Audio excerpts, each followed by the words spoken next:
Bonjour à tous et à toutes, je suis content de vous retrouver. Aujourd'hui, on va parler de sédentarité. Je vais vous donner des informations, des conseils sur la position assise. Et vous le savez, ces conseils ne remplacent pas les conseils d'un professionnel de la santé. Donc, je vous conseille d'en consulter un si vous avez des questions spécifiques à votre condition. Vous allez trouver beaucoup des sujets, des items qu'on va aborder aujourd'hui.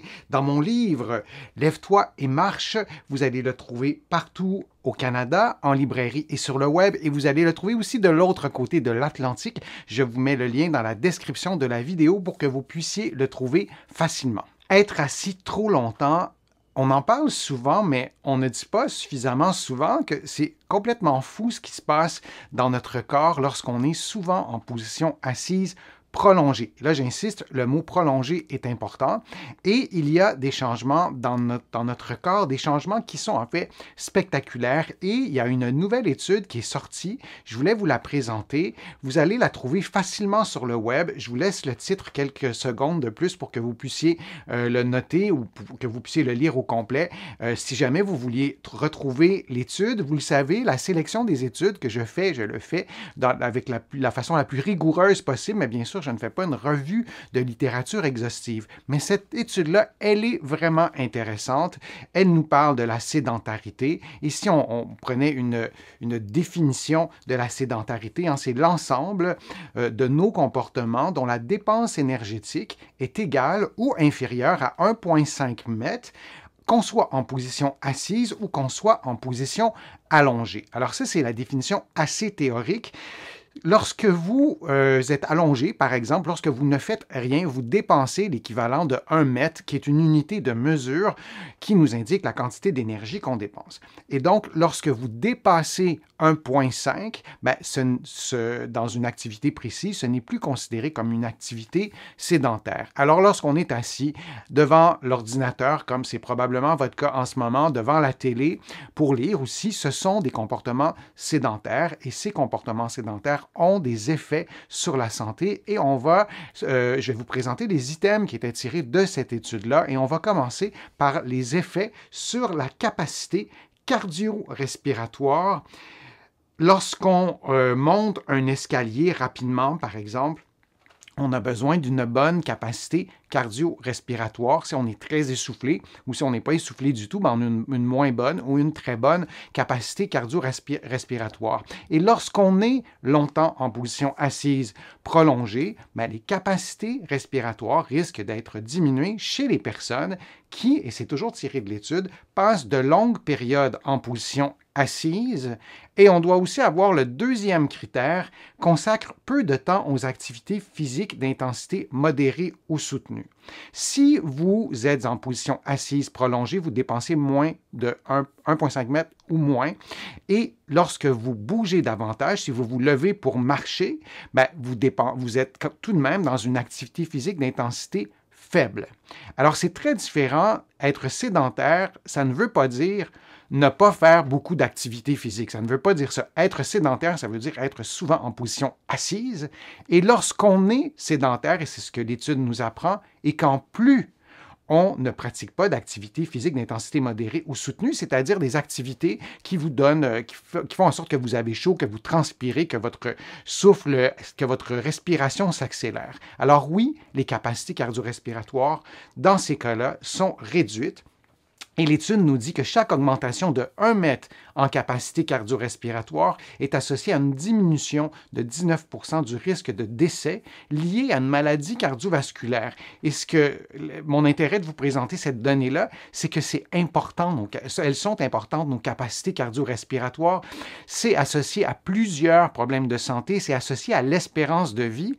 Donc, si vous êtes, ce qu'on peut retenir de ces informations-là, c'est que si vous êtes longtemps en position assise, c'est intéressant de pratiquer une activité physique d'intensité modérée ou soutenue pour compenser certains effets de la position assise prolongée. Ça ne compense pas tous les effets, mais il y a des effets qui sont compensés. Si on continue maintenant dans les effets de la position assise prolongée, y a-t-il une altération de la fonction cardiaque? Votre cœur est capable de battre un certain rythme. Alors, le cœur, c'est un muscle à plusieurs capacités. Alors, c'est en fait une pompe et l'activité physique permet au cœur d'améliorer ses capacités et de jouer son rôle de pompe plus efficacement et c'est assez spectaculaire que notre cœur puisse pomper comme ça de notre premier jour jusqu'à notre dernier jour sans jamais se fatiguer, ou en tout cas dans plusieurs cas, dans plusieurs contextes, pour plusieurs personnes, le cœur ne se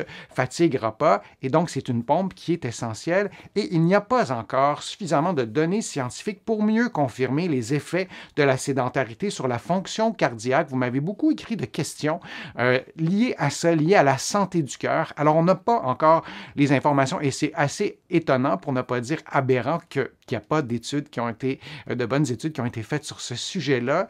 On est des milliards sur la planète à être en position assise durant des heures et des heures et des heures et on ne comprend pas bien les effets de ces comportements sédentaires sur la santé du cœur et la fonction cardiaque.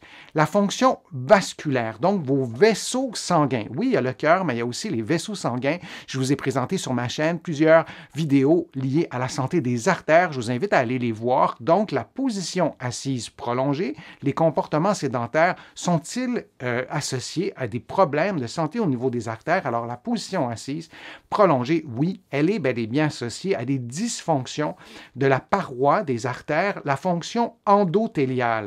Vous le voyez sur l'illustration, je vais vous la laisser en gros plan comme ça. Vous voyez, il y a un peu de plaques jaunes qui se forment, donc l'espace disponible pour le sang, c'est une illustration, vous l'aurez compris, mais il y a moins d'espace au centre. Et lorsqu'on est souvent en position assise, et ça, c'était pas si clair il y a une décennie, par exemple, mais ça a été bien démontré que lorsqu'on est en position assise, il y a des altérations de la fonction endothéliale et nos artères, ce sont des organes à part entière qui sont étroitement liés à notre santé, à notre espérance de vie. Donc, souvenons-nous que lorsqu'on passe des journées entières en position assise, il y a des effets sur cette paroi des artères de nos vaisseaux sanguins, oui, et un seul épisode de position assise prolongée pendant 1,5 à 6 heures, c'était le résultat de l'étude, diminuait de 2 %.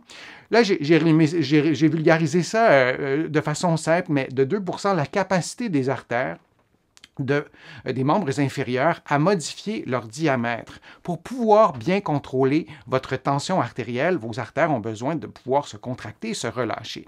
Et lorsque vous êtes longtemps en position assise, alors on voit qu'une diminution de 2 % et cette diminution-là, elle se fait à court terme. Elle se fait au moment de cette situation, de ce comportement sédentaire. Alors, c'est à se souvenir. Et les effets de la position assise prolongée se manifestent à court terme, je viens de vous le dire, mais aussi il y a des conséquences qui sont également observées à plus long terme. Donc, si vous êtes toujours en position assise, que ce soit pour regarder la télévision, parce que vous travaillez en position assise, parfois, c'est très difficile de modifier nos comportements ou nos activités, puisque c'est lié au travail. Peut-être que vous habitez à 2 heures de route en voiture ou en train de votre travail, mais là aussi, vous êtes forcé d'être en position assise. Donc, il faut se rappeler qu'il y a des effets dans notre corps. Il y en a aussi donc sur les artères, sur nos vaisseaux sanguins. Et prendre des pauses régulièrement de la position assise prolongée apporte des bienfaits aux vaisseaux sanguins. Vous m'avez souvent posé la question, est-ce que ça donne quelque chose de prendre des pauses? On y reviendra plus longuement une autre fois, mais oui, ça donne des résultats, et notamment pour vos vaisseaux sanguins, parce que vous bougez, parce que vos muscles se contractent, parce que vous êtes activés. Donc, c'est important de prendre des pauses, notamment pour la santé de vos vaisseaux sanguins. Et la position assise prolongée a des effets aussi sur vos muscles. Il y en a 600 dans votre corps. Ce sont des organes absolument fabuleux qui ont une immense capacité d'adaptation. Et lorsqu'on est assis en position prolongée, de façon prolongée, on se prive en fait de ces organes qui sont absolument incroyables dans leur capacité d'adaptation. Alors l'immobilité, ça a des conséquences sur les muscles, ça a des conséquences d'abord biomécaniques. Ça a un effet négatif biomécanique. Si vous êtes vous passez votre vie en position assise, et c'est le cas de plusieurs, eh bien, vos muscles, certains muscles, risquent d'être moins utilisés, peut-être de s'affaiblir, peut-être de perdre leur capacité à générer de la puissance. Donc, c'est logique, c'est relativement simple de visualiser ça. Je vous l'ai dit souvent, le muscle s'adapte à ce qu'on fait, mais s'adapte aussi à ce qu'on ne fait pas. Et lorsqu'on ne bouge pas, le muscle, lui, s'adapte d'une façon négative. Alors, c'est vraiment pas ce qu'on souhaite. Et il y a aussi une adaptation physiologique ou métabolique. C'est parfois un peu abstrait de parler de la physiologie ou du métabolisme, mais pour le dire vraiment très simplement, si au petit déjeuner, vous prenez une orange, bien, vos cellules ne vont pas manger d'orange, donc l'orange a besoin d'être métabolisée par plusieurs mécanismes complexes. On a besoin de messagers chimiques, on a besoin de plusieurs choses pour métaboliser l'orange, en l'occurrence, mais lorsqu'on a un stress, lorsqu'il y a de l'inflammation, lorsque le système immunitaire est confronté, le métabolisme aussi va s'activer pour pouvoir déclencher toutes ces réactions-là. Et la position assise a des effets sur le métabolisme du muscle. Donc, le muscle squelettique régule notamment la sensibilité à l'insuline et participe au métabolisme du glucose ou du sucre, si vous préférez. Alors là, je vous ai montré, vous voyez, c'est-à-dire à l'écran, je vais vous l'agrandir un peu. Donc, on voit une cellule, on voit l'insuline. Vous voyez en rouge le récepteur de l'insuline et le glucose. Et pour pouvoir métaboliser le glucose, je le dis simplement, on a besoin de l'insuline. Et lorsqu'on ne contracte pas nos muscles, lorsqu'on demeure en position assise prolongée, ça a des effets aussi sur ces mécanismes, qu'on soit diabétique ou pas. Ce que vous voyez à l'écran, ça concerne tout le monde. Alors, ça peut favoriser la résistance à l'insuline. Et si on est en plus, on est à risque de prédiabète ou de diabète, ça a des conséquences, mais même si on n'est pas à risque, ça a des conséquences sur notre santé, sur notre métabolisme. Donc, la position assise a cet effet-là, ce qui est quand même majeur. Et donc, les comportements sédentaires, oui, sont associés à une force, une puissance et une qualité mécanique inférieure des muscles. Alors, les muscles perdent de leur capacité. Alors, on pourrait se dire, bon, c'est peut-être pas si grave, mais oui, ça a des conséquences parce que les muscles, elles ne nous servent pas uniquement, comme je vous le disais, à plier notre coude, à nous faire bouger, à tenir notre posture, à nous faire respirer. Ça participe aussi à l'équilibre métabolique qui est à l'intérieur du corps. La position assise prolongée, ça a aussi des effets sur la fatigue. C'est une question complexe. Pour ce qui est de la fatigue, il y a plusieurs types de fatigue. Là aussi, je vous ai présenté des vidéos sur ma chaîne qui vous présentent différents types de fatigue. On a la fatigue physique, on a la fatigue plus générale, on a la fatigue cognitive lorsqu'on a de la difficulté à se concentrer. Il y a plusieurs types de fatigue. Mais ce que l'étude nous dit, et vous avez la référence, vous la voyez à chaque page que je vous présente, la référence de l'étude est dans le bas de l'écran. Donc, les relations entre la fatigue perçue et les comportements sédentaires, ou si vous préférez la position assise, si on résume un peu, sont influencés par le type de fatigue mesurée, les caractéristiques de la personne, son état de santé, si la personne est en bonne santé ou pas, son niveau d'activité physique, si elle fait du sport régulièrement, si elle fait des activités physiques de faible intensité ou d'intensité modérée. Mais oui, le fait d'être longtemps en position assise peut y avoir des effets sur notre niveau de fatigue et sur la fatigue qu'on perçoit. Et là aussi, lorsqu'on prend des pauses régulièrement, lorsqu'on se lève, eh bien, on active nos muscles, on active notre circulation sanguine, on active aussi notre cœur d'une certaine façon. Alors, tous les items qu'on a vus sont activés et on active aussi notre cerveau. On pourrait en parler vraiment longuement et tout ça sont des enjeux, en fait, liés à la fatigue, liés au sommeil aussi. Alors, et dernière petite chose que je ne veux pas oublier, j'y reviendrai dans une autre vidéo, mais lorsqu'on est sédentaire, lorsqu'on est en position prolongée, c'est assez rare qu'on est en position prolongée assise à l'extérieur. En général, c'est à l'intérieur. Donc, on se prive de la lumière. Et la lumière, c'est un enjeu de société. Et plus on passe du temps à l'intérieur, dans des endroits souvent même mal éclairés, mais on se prive de la lumière du jour. Alors là aussi, ça peut aussi jouer un rôle déterminant en lien avec la fatigue. Alors, c'est ce qui se passe, entre autres, dans votre corps lorsque vous êtes en position assise prolongée. Je crois que c'est intéressant de se le rappeler et de se rappeler ces nouvelles données. On ne savait pas tout ça de cette façon-là il y a, par exemple, 10 ans. Et vous allez trouver vraiment plusieurs autres informations dans mon livre. Je vous en parle souvent, Lève-toi et marche, sur les effets de la sédentarité, les bienfaits de la marche aussi, mais les effets de la sédentarité sur nos vies et sur notre santé cognitive aussi.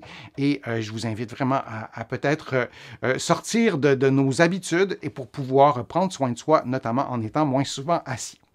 Je vous remercie d'avoir été là. J'espère que les conseils que je vous ai donnés vous ont été profitables, vous ont été utiles. Vous allez trouver beaucoup d'informations sur ma chaîne et sur mon site web, le www.denisfortier.ca. Vous allez aussi trouver beaucoup d'informations dans mes livres que vous allez trouver partout au Canada, en librairie et sur le web. Et vous allez aussi trouver mes livres de l'autre côté de l'Atlantique. Je vais vous mettre le lien dans la description de la vidéo. Sur mon site web, vous allez aussi pouvoir vous abonner gratuitement à des infolettres, à des courriels thématiques. Je suis toujours ravi de lire vos commentaires dans les fils de discussion. Je note toutes vos questions. C'est pas toujours possible pour moi de répondre aux questions individuelles, mais je les note et je m'en sers pour vous produire de nouveaux contenus. Alors, je vous dis à une prochaine fois. À très bientôt.